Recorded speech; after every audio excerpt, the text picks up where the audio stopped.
Well, thanks for hanging around. We are low to the ground, aren't we, here? I might stand up for a bit. So, yeah, as I said at the start, I feel it's a powerful film. I don't know what you all thought of it, but I hope you enjoyed it. I'd like to thank my director, Tim Parrish, who's been my artistic partner for about 10 years for instigating this film. The film wouldn't exist without him and his partner, Lulu Medill, who did all the intricate soundscapes. But in bringing the film to audiences, we've toured it across Australia and we've done the UK and London, and now we're bringing it to America. What I realise is that, you know, it's about more than ayahuasca. As you see in the film, there is a juxtaposition of sacraments and of the way that we use these substances. Ayahuasca is the impetuous. In the book, of course, the book is a lot more about ayahuasca, and the DMT sequences are just, well, that's just one chapter out of 30 from the book. The reason, I guess, that's in there, it does evolve the narrative forward, but we did have the footage. We did have the footage, and it was such a unique experience. I feel very blessed that you know, I was in the right place at the right time and had been doing the work to go into that experience with the sensitivity and the journalistic bit of my brain switched on to sort of lucid dream into the Godhead. That's what it felt like, and to bring it back. And I sort of felt this duty of care, like it's my most spiritual and intimate moment. To share it with audiences in this type of context is a bit weird, so, you know, excuse me, you know, but I hope you got something from it, because what we were trying to do with that is to anchor the experience in a way that could transmit it without going through the experience itself. And it felt like a valuable thing to do. But as the narrative evolves, and it came to me that, you know, it's about more than ayahuasca. It's about ayahuasca, it's about the DMT, and then it's really about our own ability to connect to spirit in whatever modality or pathway you choose to do that. And I do believe that the reason that ayahuasca is on the increase at the moment is that there's a big demand, there's a supply and demand, there's a need for global healing, and we're not divorced from the planetary mainframe. Mother Nature makes these substances. She knows what she's doing. DMT is in our brains, it's threaded all throughout nature, in the animal kingdom, in insects, in the plant world. It's a neurotransmitter. Ayahuasca is a time-honored sacrament, but it's coming to the West because they're in need of healing and connection to the planet in this time of great change. And it's not just those substances. We've got some other guests here tonight who I'll introduce who have experience with man-made psychedelics, with other plant entheogens like iboga, and they're all valid pathways if we use them with the right integrity and respect. So I'll just jump into it with the panelists and start maybe from the left-hand side. Brief introduction, we have Dr. Neil Goldsmith. Thank you. Do you want to say something now? Do you want me to introduce myself? Just a brief, yeah. Hi, I'm Neil Goldsmith. I'm a local psychologist. I have a book out, Psychedelic Healing, about my own experiences and the use of psychedelics in psychotherapy, and also how it changed my worldview. And in some ways, it's sort of like this film, this wonderful film, by the way. Thank you, Rack, for putting this together. What a timely and well-made film. And so, you know, we've all had our own personal experiences. And I guess as an introduction, just to leave it at that for now, I'll say that that psychedelics changed my clinical practice because it changed my worldview. Because, like the film said, psychedelics are kind of like the miner's hat, that whatever you look at is illuminated, and including yourself. Hi, my name's Dimitri Bijanis. I am a Nganga in the Bwiti tradition. I was a 20-year heroin addict, heroin, methadone, and cocaine addict, intravenous drug user, and 11 years ago, with one treatment of iboga, I broke my addiction and I haven't used since. Since that time, I've been initiated into the Bwiti. And let me just say something for all the active users out there. Give me applause for the 20 years using. Thank you. That was a lot harder. Okay. This shit is easy compared to that. But thank you.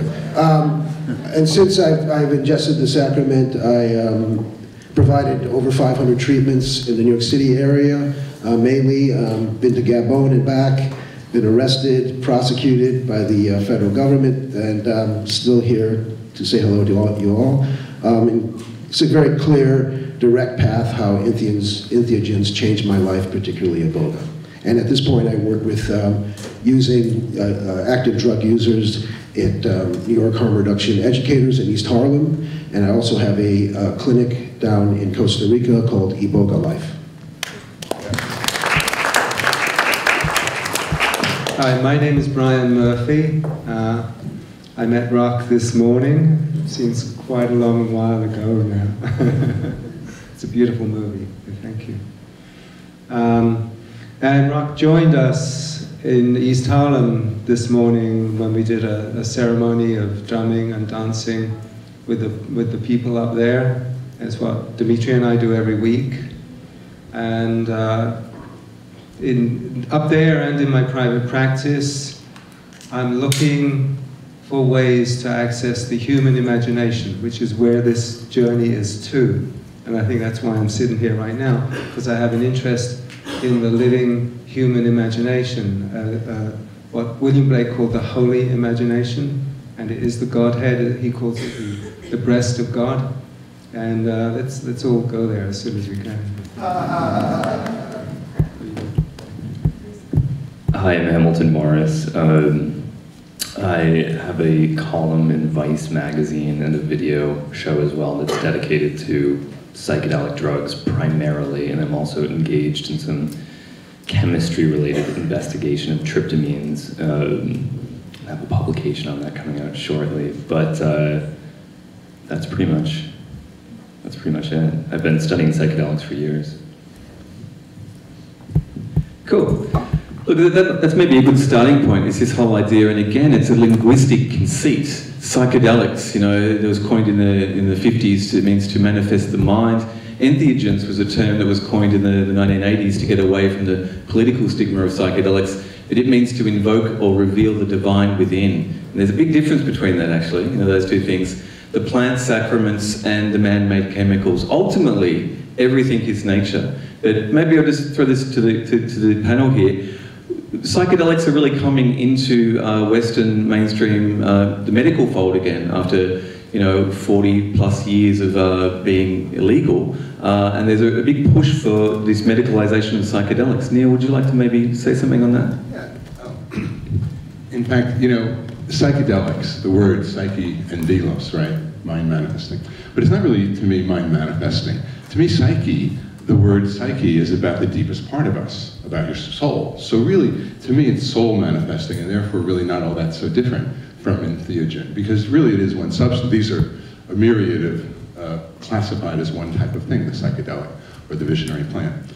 So what's really interesting to me as an observer of society is that as these sacred plants in the form of drugs are coming into medical practice, and thankfully being researched and accepted again, and as they really do their wonder, what really turns out to be the case is that the healing property isn't a chemical like penicillin or insulin or something like that.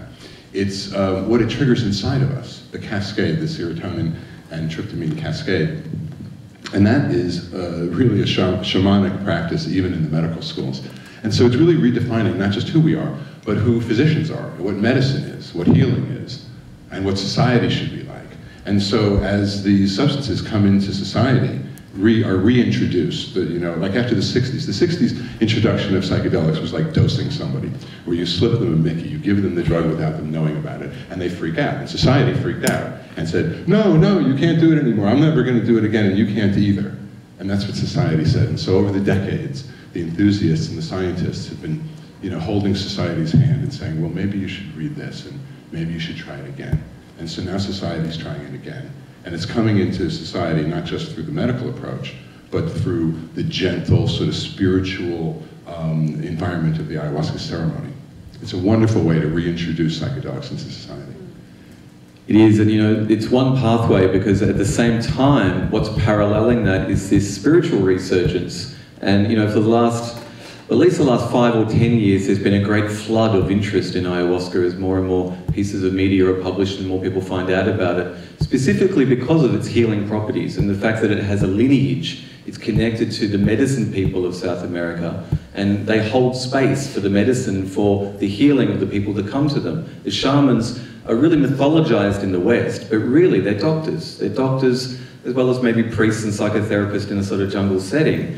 But the thing I think why ayahuasca is really being accepted by the populace, even if the governments still don't recognize it as a legal thing in many countries in the West, is this idea of tribality and of lineage to indigenous people. And we're not alone with ayahuasca, because Dimitri is going to tell us more about iboga.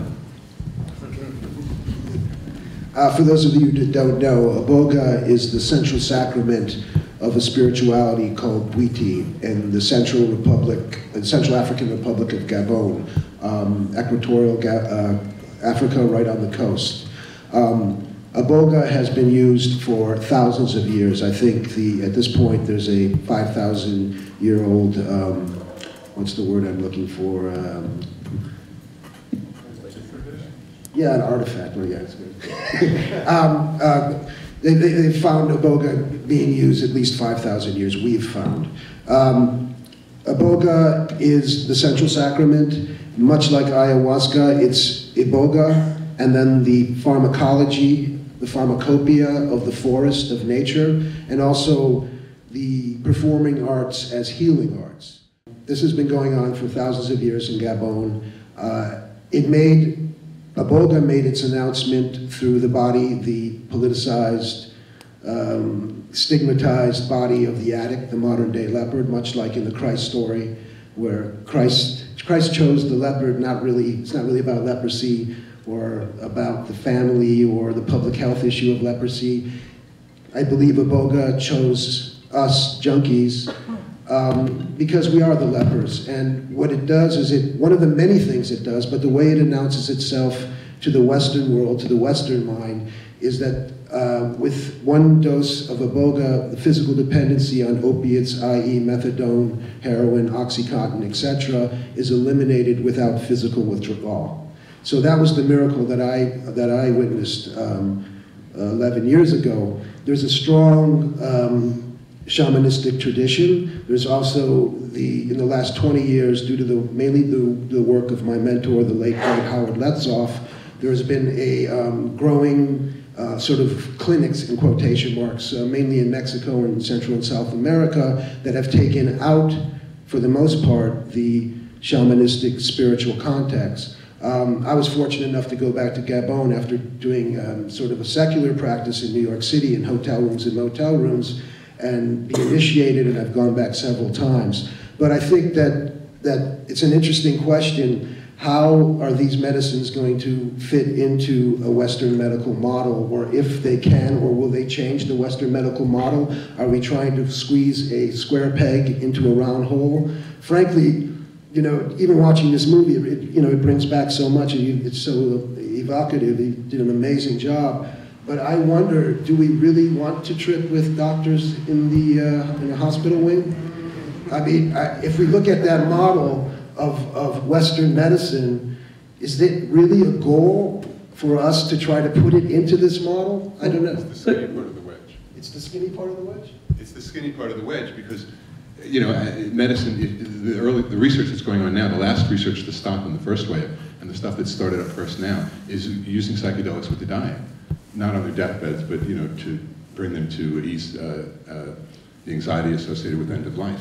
So how can you say no to that? And then, well, how can you say no to medicine? Well, how can you say no to therapy? Well, how can you say no to spiritual practice? Well, how can you say no to individual spiritual practice? So, and then, of course, society has changed at every one of those steps, making it easier to open up to the next step. Yeah. Brian, as you mentioned, you know, I met you today, and at yours and Dimitri's practice up in Harlem. We're looking at this idea of integrating into the medical fold, the idea of psychedelics, or even beyond the catalyst of a psychedelic substance, this whole idea of shamanism, or this whole idea of a practice which helps people get in touch with themselves. And I was really blown away in a really beautiful way, because Brian's office is covered with all these sort of like God forms and pictures of, you know, saints and all these different religions and artifacts and catalysts for people that we did a ritual, I guess. Maybe you could explain. So what I'm interested in is not just the sacraments and the psychedelic type of sacraments, it's also this deeper idea of how shamanism itself as a practice can be integrated into the modern world. And I think you're really good at that. Oh, thank you. Well, somewhere around like some century, was it the 16th, was it the 10th century, the people who came from my fucking part of the world decided that power was more interesting than what we were seeing on the screen. I had no idea how a human being could come like to that conclusion, but we came to that conclusion, and then we conquered the world. And we fucked it up, and now even the weather can't be straight, right? Even the weather. So it's time we start to get back to our own hearts and our own souls, and it's time we start to, you know, respect trees and insects, and get back to ourselves and get back to spirit. So Blake said that the holy imagination is infinite and eternal. So we haven't lost it. It's with us, just like it's with the shaman in Peru. It's like right here, and it's right now, and we can just like, you just have to knock at the door to get access. And that's what all these, you know, tricks and substances and stuff is about, right? It's about knocking at the door and saying, please let me in. So like what we did this morning was we sat down with somebody, and let's see, I was doing one rattle, you were doing another rattle, you were the drummer. And that person decided he wanted to explore him. And like a little bit of guidance, yeah, is needed. If you need a ferryman or a ferry woman to ferry you over from one side of your imagination to the other, and then you can go exploring. And you know that you're in touch with your imagination when stuff is coming to you that is like a surprise, like what's this about? Oh, okay, wow, what's happening next? Yeah.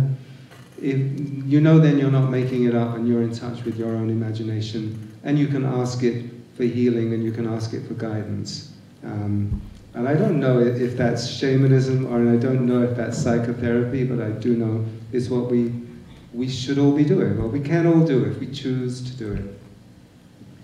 Beautiful, thank you. Hamilton, we've come down the line, haven't we?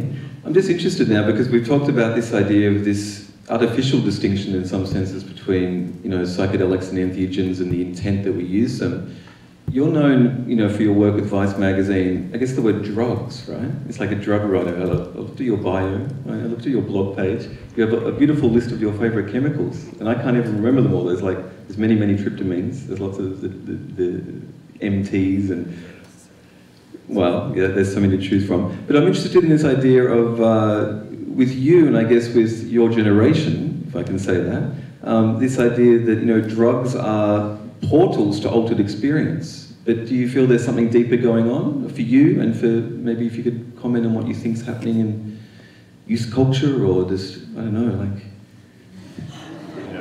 Yeah, I don't know that I'm necessarily speaking for my generation, but more for just a more like scientific perspective on this matter. I do have a materialist or rationalist or scientific or naturalist or whatever word you want to use take on this whole phenomenon, which is not to say that I don't think it's amazing or powerful or therapeutic. It just means that I'm not going to assign some kind of supernatural significance to certain aspects of the experience.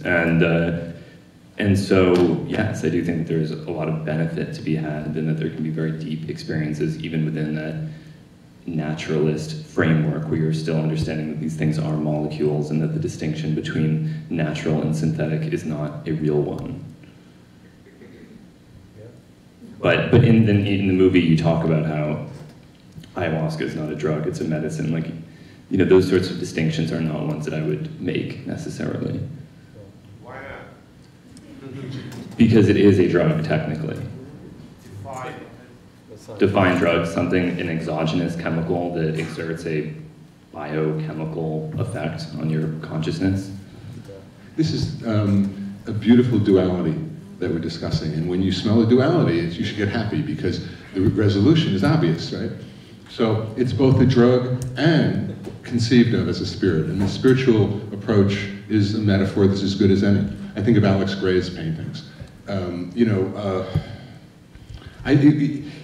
Really, we're not going to make progress with really understanding them and using them, I think, if we stay in a strictly shamanic perspective, because it doesn't really accommodate what else we know.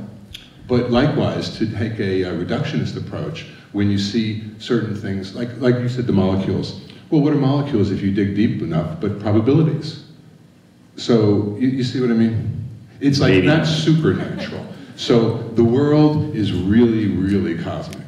And that's not supernatural. There's only one thing, and it's really, really wonderful. And people call it magic, and people call it God, and you can call it emergent properties, or whatever you want, or holism, or gestalt. You know, the words are ridiculous. But the experience, like you have in psychedelics, is inexpressible, right? And then you know you're hitting the real thing. And you know it. There's kind of two ways of knowing. You can accumulate facts, or you can kind of have a direct experience, which is then confirmed by, interaction with others who've had that as well. Sure, and I don't think that any of this is mutually exclusive either. That's the main thing. I don't think that being a drug is a bad thing. I think culturally we've decided that drug is a bad word, but scientifically it's not a bad word. It's just a exogenous chemical that's exerting some effect on your brain. It's not bad. It's just a thing that exists. And I think there is such thing as materialist mysticism, and that you don't need to abandon science in order to be in awe of reality. And in fact, I think that science can make reality that much more powerful and that much more interesting to investigate. One of the other ayahuasca commentators, Steve Bayer, who wrote the book Singing to the Plants, had this conversation with me once. He was saying that in the indigenous cosmovision, their understanding of what they call medicine isn't the same as what Westerners call medicine. You know, we reduce it down to the chemicals and to the properties and the reactionary states. But in the indigenous sense, La Medicina has a spirit in it, and there's a diva, or this animist sort of spirit, and there's something more than just a neurochemical reaction. There's this intangible spiritual interaction that also facilitates the healing.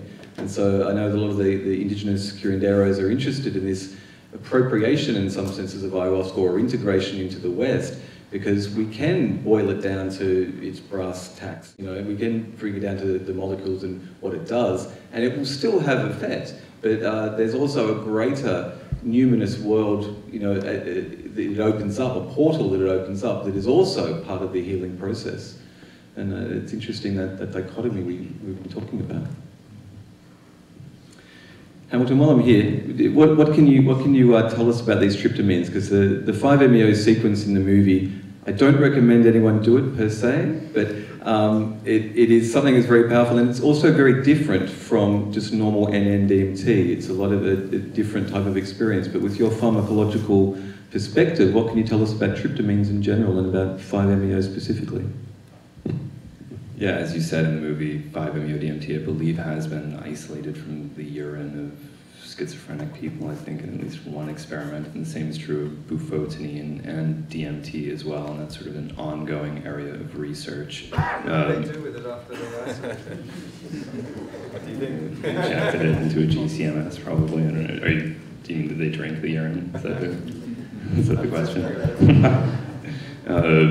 But yeah, there's a lot of endogenous tryptamines that modulate consciousness in ways that we do not fully understand. Even melatonin is something that I think could have some very interesting effects on either dreaming or all sorts of different aspects of waking consciousness. And melatonin is very closely related to a lot of these serotonergic tryptamines, even though in and of itself it is not a hallucinogenic drug. But if you just reduce one of those oxygens, and then you have N-ethyl 5-methoxytryptamine, which is hallucinogenic. So it's very, very, very close to some known hallucinogens. And yeah, this is really something that's worth investigating, because again, these are almost certainly modulating our waking consciousness in one way or another. One of the beautiful things I've found in New York City and being with Dimitri and Brian as well is this idea that I'm developing, or this awareness I'm developing of this global shamanism, of this resurgence, and I think it's related to the interest in psychedelics that's coming back and the medical fold, and there's also a larger pattern at work. There's practitioners in many, many different modalities with different plant entheogens in different regions of the earth.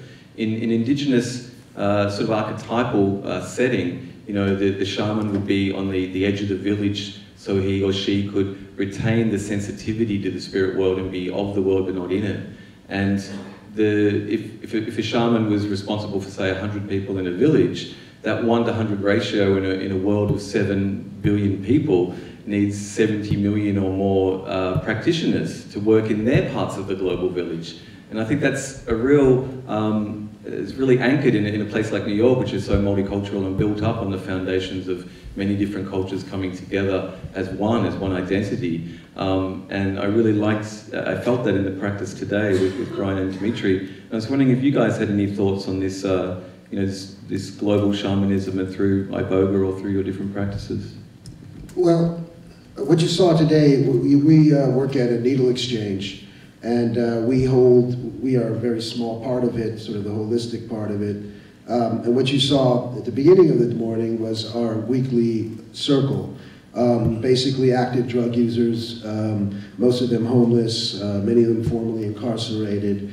And this has been going on for 2 years. The reason that I got interested in working with that, I've been working that population, I was that population, I've been working with that population for years, but to try to bring some of these practices in was there's no framework or there's no container in which to hold people like that afterwards. In other words, when I was doing underground treatment, we would treat homeless people, and then what? We drop them off at Ward's Island and say, have a nice day. There was no way where they could contextualize it. So Brian and I started working on, I guess almost 3 years ago, shortly before I was arrested, and fortunately, I had a little part-time job after I was arrested. And what we've seen happen, and I'm not addressing the question directly in terms of iboga, but what we've seen happen is people claiming what was theirs anyways, meaning that we're only a few generations away from the soil. We're only a few generations away from that sort of group interaction, and people fell into it very easily. I do see iboga spreading, the use of ayahuasca spreading, but within that population, I don't see it at all. And as a matter of fact, I walk into these rooms around entheogens and psychedelics, and we're in New York City. This room does not represent New York City. This is a predominantly white, highly educated, and there's 4 guys up here. There's 5 guys up here, which is usually the deal. I've been on many panels, and I'm not beating you up right now, brother, but there's no women. The men talk while the women do. Yeah, that's why they're not here. So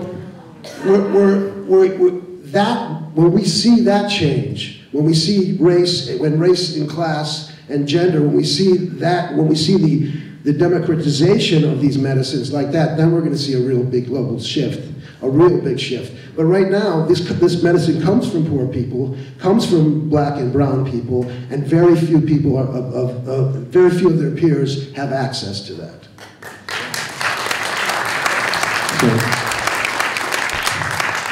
I can say a little something about what the medical school research teams do, which is, until the mass happens and the reshifting, and it's really grassroots and everywhere, the small isolated efforts. Well, how do you train the trainers? I mean, if you followed the research, the results are coming in positive, and there's more and more studies being funded. There's a wonderful group at NYU here, and also at Johns Hopkins is a very strong group that's doing just lots of different studies. They've got funding, they're getting great results. Okay, so what are they getting? They're getting, residents from the local medical schools want to come in and study under them, and when they get out, then they want to go practice, right? Well, they can't exactly yet because it's still illegal, accepted. Oh, by the way, I don't do psychedelic therapy. I really want to make that clear.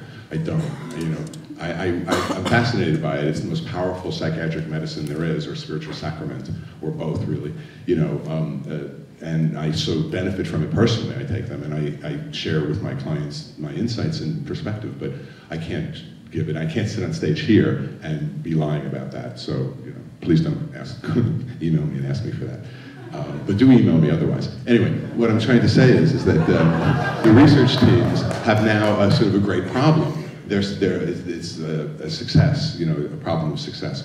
So what they're doing is they're submitting proposals to the government to do active training, to give the residents and other, you know, research people, assistants, an experience of MDMA or psilocybin from mushrooms, so that they can have that experience. Because otherwise, you know, this is like, how do you train the therapists? The future therapists. So they are training a whole cadre.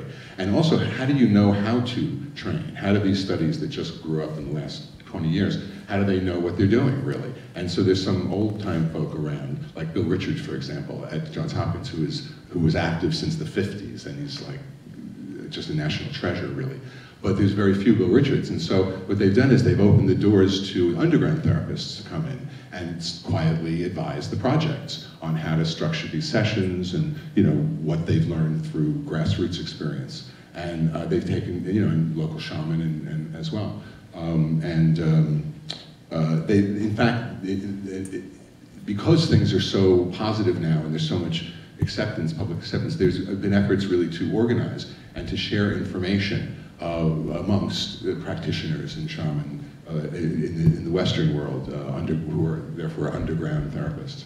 And there's been efforts to share the wisdom, so to speak. And so those things are happening. It's the sort of underground or precursors of professional societies that might spring up in 5 or 10 years when these things are rescheduled. And lastly, they will be rescheduled. Psilocybin and MDMA are going to be rescheduled 5 or 10 years tops, I would say. Go out on a limb and specifically predict that, because the data are coming in strong and you can't really deny it in the age of the internet when everybody knows everything. So, hear, hear.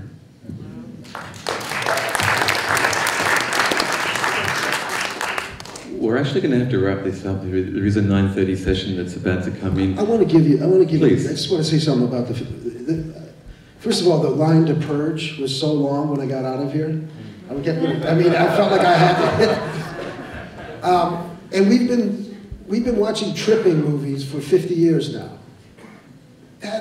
And nobody has gotten it right. They've skirted around it, but you fucking nailed it. And for an hour and a half. Thank you. Well, we will have to wrap up, and maybe I'll just say this last comment as well, that one thing we did in the ceremony today up in East Harlem, we emphasized this fact that all pathways are valid, in it, whether it's trance or dance or tantra or ayahuasca or iboga or tryptamines, you know.